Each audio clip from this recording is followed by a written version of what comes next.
अस्सलाम वालेकुम नाज़रीन, माया शहराज अहमद अवां ॾिसो पिया टुडेज़ वर्ल्ड दिल जी गहराइनि सां अवां खे भलीकार कयूं था। नाज़रीन, to begin with White House, so White House release 12 page summary. It's about hot wash surrounded by US policies and ending of longest nation war between America and Afghanistan. सो अफ़गानिस्तान जे हवाले सां जेका 12 पेजिस जी जेका समरी आई आहे उन में realisation आहे by mister Biden, president of America, पर उहा रियलाइज़ेशन जेका आहे उहा विथ प्रोजेक्शन आहे। Projection it's like a psychology term. Projection उन खे चइबो आहे जेॾीमहिल तव्हां पंहिंजो पाण खे लेस रिस्पॉन्सिबल सम्झंदा आहियो ऐं पंहिंजी ई गवर्नमेंट खे उन जो ज़िम्मेदार सम्झंदा आहियो। सो मिस्टर बाइडन जो इहो चवणु आहे 12 पेज समरी में त जेका बि असां एक्टिविटी कई, जेके बि असां एक्शन्स कया अफ़गानिस्तान में, उहे सभु ग़लति हुया, उहे असांखे न करणु खपनि हा। उन खां पोइ इहे जेके बि एक्शन्स हुया इहे मिस्टर ट्रंप जे डिसीशन्स ते वरिता विया हुआ। If you warrant against them it means it was you. So उन खां पोइ जेको सेकेंड मोटिव आहे उहो इहो आहे त जेका बि असांखे देरि थी, जेको बि असां डिले कयो अफ़गानिस्तान में, असांखे उन खां पहिरीं निकिरणो हुयो पर असां उते डिले करे वेठासीं, उहो फ़क़ति इन जे करे जो अफ़गानिस्तान जी हुकूमत जेका हुई उन असांखे इहो फोर्स कयो त असां उते रहूं। उन खां पोइ जेका अमेरिकन आर्मी आहे उन जे डिसीशन्स ते असांखे मजबूरन उते रहणो पियो। उन खां पोइ जेका अमेरिकन इंटेलिजेंस आहे उन जे डिसीशन्स ते असांखे मजबूरन उते रहणो पियो। So it's like what were you doing, how were you sitting there just for a sign or what. जेॾीमहिल अव्हां जी जेका हुकूमत आहे उन को बि अहिड़ो एक्शन नाहे कयो, हिकिड़ी अमेरिकन आर्मी जी तरफ़ अव्हां शिकायत खणी विया आहियो, हिकिड़ी इंटेलिजेंस जी तरफ़ शिकायत खणी विया आहियो, हिकिड़ी अफ़गानिस्तान जी हुकूमत जी तरफ़ शिकायत खणी विया आहियो, हिकिड़ो ट्रंप जे डिसीशन्स वटि तव्हां शिकायत खणी विया आहियो। You were on the chair, you were on the authority, so what were you doing. ऐं इहो सवाल जेको आहे इहो जेके बि एक्सपर्ट्स आहिनि, जेके बि एनालाइज़र्स आहिनि, उन्हनि बि इहो सवाल खयों आहे त जेका हुकूमत हुई उहा अव्हां जी हुई ऐं अव्हां जेका ही समरी ॾियो पिया विथ प्रोजेक्शन्स, विथ लाइक ॿियनि ते जेको इल्ज़ाम तव्हां कई आहे पंहिंजी शॉर्ट कमिंग्स जी, पंहिंजी मिस्टेक्स जी, उहो तव्हां ॿियनि ते इल्ज़ाम हणी ऐं इहा समरी ॿाहिरि कढी आहे। इन जे पोयां मोटिव छा आहे, छा जेको इलेक्शन्स थियणा आहिनि उन खां पहिरीं जी जेका इहा ग्राउंडिंग आहे या बेस आहे अव्हां जी वर्किंग जो, छा इन जो मोटिव आहे। इन मोटिव खे कढण जे लाइ अफ़गानिस्तान जेको आहे उन चयो आहे त हाणे इन जी का बि ज़रूरत कोन्हे जेका ही 12 पेज समरी तव्हां कढी आहे। ऐं उन सां गॾु गॾु असांखे कॾहिं बि इहो नाहे विसारणो त अफ़गानिस्तान जो जेको टॉप मोस्ट एनिमी हुयो उहो जॉर्ज बुश हुयो, उहो बिल क्लिंटन हुयो। ऐं उन खां पोइ असां इहा डेट कीअं था विसारे सघूं ऑफ सेप्टेंबर 11, 2001, जॾहिं अफ़गानिस्तान ते हिननि पहिरियों कब्ज़ो ॼमाइण जी कोशिशि कई हुई। नाज़रीन, हाणे अव्हांखे वठी था हलूं थोरो यूक्रेन ऐं रशिया जी तरफ़। So French president mister Emmanuel Macron visit कयो चाइना खे for the motive of bring peace between West and China. So Emmanuel Macron जेको आहे उन फोर्स कयो आहे चाइना जे प्रेसिडेंट मिस्टर ज़ी खे त अव्हां रशिया खे फोर्स कयो त उहा यूक्रेन में जेका जंग आहे उन खे बंदि करे छॾे ऐं उन खां पोइ जेको पीस आहे उहो मेंटेन करे। उन खां पोइ जेके नेगोशिएशन्स जा जेके टेबल्स आहिनि, जेके डायलॉग्स आहिनि, उहे वरी खोलिया वञनि ऐं उन खां पोइ उन नेगोशिएशन्स ते कमु कयो वञे।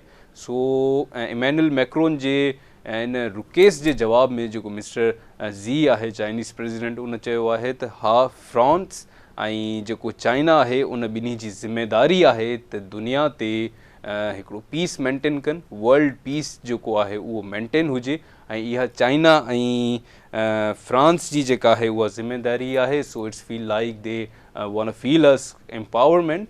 सो जेको रशिया जो प्रेसिडेंट आहे उन मना कयो आहे इन स्टेटमेंट खे ऐं उन खां पोइ इन स्टेटमेंट खे रद्द करे इहो चयो आहे there are no chances for settlements for bring peace, छो जो इहा जेका बि नेगोशिएशन आहे उहा असां करे चुका आहियूं ऐं उन खां पोइ जेके डायलॉग्स आहिनि, जेके थियणा उहा सो थी विया।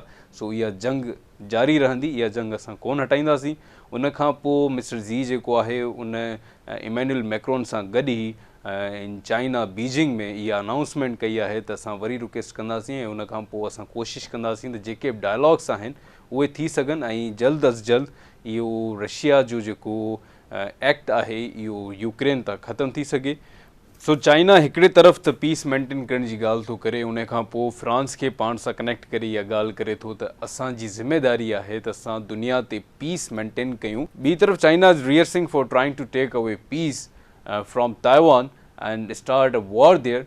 चाइनीज़ जेके मिलिट्रीज़ आहिनि उन्हनि जूं ड्रिल्स हलनि थियूं, उन्हनि जूं प्रैक्टिसिस हलनि थियूं। ताइवान टेरिटरी जेका आहे उन जे इर्द गिर्द जेका मिलिट्री आहे चाइनीज़ मिलिट्री, उहा पंहिंजी प्रैक्टिसिस में लॻल आहे त असांखे वॉर कहिड़े तरीक़े सां करणी आहे, किथां स्टार्ट वठिणो आहे, कहिड़ा जेके रूल्स आहिनि उहे फॉलो करणा पवंदा, जेके स्ट्रेटजीज़ आहिनि उन्हनि खे ॾिसणो पवंदो। उहो सॼी एनालाइज़ेशन में लॻी पई आहे ऐं जेको ताइवान आहे उहो हींअर फुल अंडर प्रेशर आहे त हींअर चाइनीज़ जेका गवर्नमेंट आहे उहा असां सां छा करण वारी आहे। उन सां गॾु जेको चाइनीज़ जो प्रेसिडेंट आहे मिस्टर ज़ी, उन इहा ॻाल्हि कई आहे त जेको ताइवान आहे उहो it's a break away part of China ऐं ही चाइना जो ई पार्ट आहे। उन खां पोइ जेका स्ट्रेट मीडियन लाइन आहे उहा बि असांजी ई लाइन आहे, उहा ताइवान जी कोन्हे। ऐं ही जेका बि इम्पोर्ट एक्सपोर्ट हितां थी रही आहे, जो त ताइवान हिकिड़ो US जो हिकिड़ो बहितरीनु अलायंस आहे ऐं उन सां हिकिड़ो वॾो फ्रेंडली उन जी हिकिड़ी ट्रेडिंग हलंदी आहे जेका चाइना खे बिल्कुलु पसंदि कोन्हे। ऐं उन खां पोइ जेको ताइवान जो डिफेंस मिनिस्टर आहे उन इहा ॻाल्हि कई आहे त 42 प्लेन्स ऐं उन खां पोइ 8 शिप्स जेके आहिनि उहे असांजे इर्द गिर्द चौधारी फिरनि थियूं। ऐं मिस्टर ज़ी जेको आहे इन ॻाल्हि खे मञी करे ऐं प्राउडली इहो चए थो त इहे शिप्स ऐं इहे जेके प्लैन्स आहिनि इहे असांजूं स्ट्रेटजीज़ आहिनि ऐं इहे असां प्रैक्टिसिस में लॻल आहियूं त असांखे कीअं अमां ते घेरो करिणो आहे ऐं असांखे पंहिंजी जेका डिफेंस स्ट्रेटजी आहे उहा असांखे कीअं मेंटेन करणी आहे। So it's all about self thing ऐं it's all about countries interest, it's all about के how to demonstrate and like an enemy alliance. So ही जेका रशिया ऐं यूक्रेन जे विच में जेका हिकिड़ी वॉर आहे उहा बि इन ई फॉर्म में अचे थी जेको चाइना हींअर करे रहियो आहे ताइवान सां। ऐं विथिन मंथ और 2 मंथ्स जेका चाइना आहे उहा पंहिंजी कारकर्दगी ॾेखारींदी, उहा एक्टिविटी में ईंदी। चाइना जो पहिरीं हींअर को बि अहिड़ो इरादो कोन हुयो, पर चाइना खे अचानक अहिड़ी कहिड़ी मुसीबत आई या अहिड़ी कहिड़ी स्ट्रेटजी खे अचानक फॉलो करिणो पियो, अहिड़ो कहिड़ो जेको प्लान हुयो जेको अंडर दी क्लॉथ हुयो ऐं उन खां पोइ उनखे बेपर्दा करे सभिनि जे साम्हूं अची वियो, उहो इहो हुयो त ताइवान जो जेको प्रेसिडेंट आहे उहो US वियो ऐं US में मिस्टर बाइडन सां हिकिड़ी मीटिंग कई। उन मीटिंग खां पोइ जॾहिं हू वापसि आयो त विथिन 48 आवर्स चाइना पंहिंजी इन एक्टिविटीज़ में लॻी वियो। पर जेको सवाल आहे उहो सवाल इहो थो थिए त जेको ताइवान प्रेसिडेंट आहे उन इहा ॻाल्हि कई आहे त ही जेको स्ट्रेट मीडियन जेका लाइन आहे जंहिंमां असांजी ट्रेड थींदी आहे उन ते हिननि कब्ज़ो छो कयो आहे ऐं उनखे उन ते कब्ज़े जी कोशिशि छो आहे, उन ते छो घेराओ आहे। So how U can say this, उहा त लाइन अवां जी बि कोन्हे बिकॉज इट्स अनऑफिशियली डिक्लेयर्ड कि हुन तरफ़ ताइवान आहे, हिन तरफ़ चाइना आहे, जो त इहा जेका स्ट्रेट मीडियन लाइन आहे जंहिंमां इम्पोर्ट एक्सपोर्ट थिए थी इहा डिक्लेयर्ड कोन्हे का, इहा रिकग्नाइज़ कोन्हे का ऐं इहा UN जे कंहिं बि फॉर्म में इहो कोन्हे त ही ताइवान जो आहे या ही चाइना जो आहे। सो चाइना उते वञी सघे थो, पर इन जे जवाब में चाइना चए थो त वी sees the island as a breakaway province and wants to completely control on it even by force if necessary. So China हींअर साॻियो ई रशिया जी प्रैक्टिसिस में लॻल आहे, जीअं रशिया यूक्रेन ते कयो, so China is doing same thing. So I hope के Taiwan खे सुभाणे सिंपथी जी ज़रूरत न हुजे, ताइवान खे किथां जी का अहिड़ी हिकिड़ी इमदाद जी ज़रूरत न हुजे ऐं उन खां पोइ जेको US आहे हींअर उन जे बि इंतज़ार में आहियूं त US जो उन ते कहिड़ो रिस्पॉन्स अचे थो। छा हींअर वरी जेके डायलॉग्स आहिनि, जेके नेगोशिएशन्स आहिनि, जेके चाइना ॻाल्हियूं करे थो त असां वर्ल्ड में कंदासीं, छा उहो ई चाइना जे लाइ इम्प्लीमेंटेशन थियण लाइ ज़रूरी थी पवंदियूं।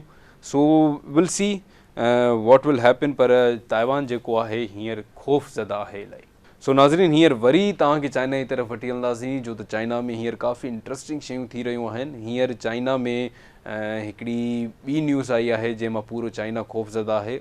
कोविड कोन्हे, उहो हिकिड़ो ह्यूमन ट्रैफिकिंग जो मामिलो आहे जंहिंमें 6 माण्हू जेके आहिनि उन्हनि खे अरेस्ट कयो आहे। उन्हनि 6 माण्हुनि खे 8 सालनि खां 13 सालनि ताईं जेल ॾिनी आहे।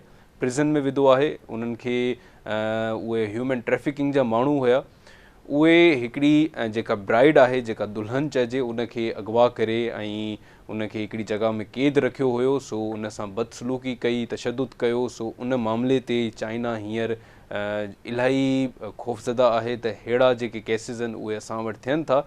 ऐं उन खां पोइ जेको वर्डिक्ट जेको आहे, जेका उन जी अनाउंसमेंट थी, जेको कोर्ट फ़ैसिलो कयो, उन फ़ैसिले में 8 खां 13 साल जी सज़ा ॾिनी। पर जेके माण्हू हुया उहे इलाही नाराज़ थिया ऐं उन्हनि चयो त इहा सज़ा कुझु बि कोन्हे। हिते अगरि हिकिड़ी करप्शन ते फांसियूं ॾिनियूं थियूं वञनि ऐं हिते अगरि बेवजह कंहिंजो क़त्लु थिए थो त उन ते फांसियूं ॾिनियूं थियूं वञनि ऐं उनजी पूरी फैमिली खे डिस्टर्ब कयो थो वञे। हिकिड़ी ख़ौफ़नाक सज़ाउनि सां हिकिड़ो चाइना मशहूरु आहे। सो इन करे उते क्राइम बि घटि आहे। पर हींअर जेका एक्टिविटी थी आहे ह्यूमन ट्रैफिकिंग जी, उन में हिननि माण्हुनि खे 8 खां 13 सालनि जी न, हिननि माण्हुनि खे सज़ा मौत ॾियो घटि में घटि। सो उहो फ़ैसिलो जेको आहे उहो हाई अपील ते आहे। पर इन में जेका इंट्रस्टिंग ख़बर आहे उहा इहा आहे त 6 माण्हुनि मां जेके 5 माण्हू हुआ उहे त 8 खां 13 सालनि जी सज़ा में आहिनि। पर जेको हिकिड़ो माण्हू हुयो, जेका दुल्हन हुई, ब्राइड जेका हुई, उनखे जेको अगवा कयो हुयो, उन जो असली हस्बैंड हुयो। सो हुननि शादी कई ऐं उन खां पोइ इहो हिकिड़ो प्लान हुयो त हिन प्लान जे मुताबिक़ हिन छोकिरी खे असां ॿाहिरि वठी वेंदासीं। उन खां पोइ ह्यूमन ट्रैफिकिंग जो जेको मेन मोटिव हूंदो आहे, अगरि जेके इंसान हूंदा आहिनि उन्हनि जूं किडनीज़, उन्हनि जूं अखियूं, उन्हनि जा जेके बॉडी जा मेन पार्ट्स आहिनि, जेके ॿाहिरि करोड़ों रुपए में उन्हनि जी क़ीमत आहे, उहे बॉडी मां कढी करे सेल कया वेंदा आहिनि। सो इहो तॾहिं हिकिड़ो वॾो ख़ौफ़नाक हिकिड़ो मंज़र आहे ऐं हिकिड़ी इलाही गंदी हरकत आहे, जंहिंमें चाइना जी जेका आवाम आहे ऐं उन खां पोइ जेके ओपोज़िशन में आहिनि ऐं जेके बि जर्नलिस्ट आहिनि, उन्हनि सभिनी इहा अपील कई आहे त हिननि खे सज़ाए मौत ॾियो। सो वरी अहिड़ी का हरकत चाइना में न थिए। सो नाज़रीन, हाणे हलूं था थोरो फॉरेक्स जी तरफ़। सो जेको दिरहम आहे उहो 77.33 ते स्टेबल थियो, जेको रियाल आहे उहो 74.39 ते स्टेबल थियो, जेको डॉलर आहे उहो 279.06 ते स्टेबल थियो ऐं जेको पाउंड आहे इहो 346.62 ते स्टेबल थियो आहे। सो नाज़रीन, हींअर ताईं जेके बि इंपॉर्टेंट ख़बरूं हुयूं उन्हनि सां अव्हांखे आगाही ॾिनी वई। सो इंशाअल्लाह ताला वरी मिलंदासीं नेक्स्ट एपिसोड में। तेसिताईं पंहिंजो ख़्यालु रखिजो। मां एंकर जो शाहराज़ अहमद, तव्हां ॾिसी रहिया आहियो टुडेज़ वर्ल्ड। अल्लाह हाफ़िज़।